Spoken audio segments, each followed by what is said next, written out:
2025 সালে নতুন ক্লাসের দ্বিতীয় দিন আজকে তৃতীয় শ্রেণীর শিক্ষার্থীদের পড়া আদায় করছি।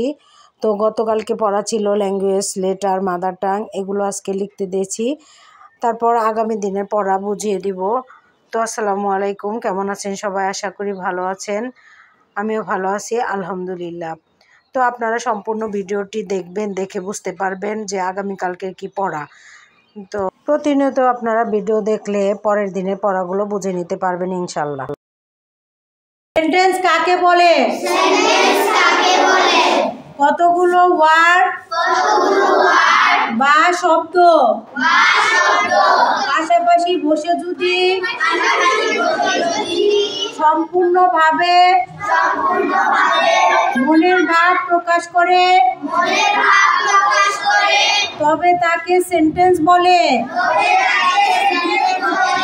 সেন্টেন্সের কয়টি অংশ ও কি কি? বলো। সেন্টেন্সের দুইটি অংশ, যথা subject and predicate. Subject and predicate. আবার বলো, সেন্টেন্স কাকে বলে?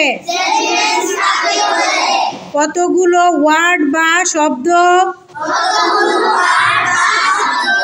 পাশাপাশি বসে যদি সম্পূর্ণভাবে মনের ভাব প্রকাশ করে তবে তাকে সেন্টেন্স বলে।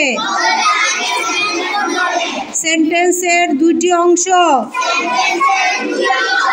যথা সাবজেক্ট অ্যান্ড প্রেডিকেট। আবার বলো, সেন্টেন্স কাকে বলে? কতগুলো ওয়ার্ড বা শব্দ পাশাপাশি বসে যদি সম্পূর্ণভাবে মনের ভাব প্রকাশ করে তবে তাকে সেন্টেন্স বলে। সেন্টেন্সের কয়টি অংশ ও কি কি? সেন্টেন্সের দুইটি অংশ, যথা সাবজেক্ট অ্যান্ড প্রেডিকেট। সেন্টেন্সের দুইটি অংশ, যথা সাবজেক্ট অ্যান্ড প্রেডিকেট। এখন অনেকেই তোমরা লিখো, এখানে প্রশ্নের মধ্যে দেওয়া থাকে সেন্টেন্সের কয়টি অংশ কি কি। তোমরা কি করো, লেখো সেন্টেন্স দুই প্রকার। এখানে তো প্রকার বলে নাই, বলছে এখানে বলেছে সেন্টেন্সের কয়টি অংশ এবং কি কি সেটা বলেছে, বুঝছো? এখন সেন্টেন্সের দুইটা অংশ, সেন্টেন্সের কয়টি অংশ? দুইটি। কি কি?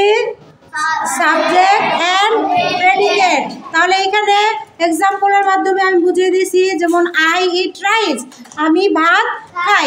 এখানে আইটা হচ্ছে কি? সাবজেক্ট। আই হচ্ছে কি? আর ইট রাইস এটা হচ্ছে প্রেডিকেট। প্রেডিকেটের আবার দুইটা অংশ, কি কি বলো তো? ভার্ব এবং অবজেক্ট। এখানে দেখো, ইটটা হচ্ছে ভার্ব আর রাইসটা হচ্ছে অবজেক্ট। রাইসটা হচ্ছে কি? অবজেক্ট। তাহলে এটা বুঝতে পেরেছো? ওকে।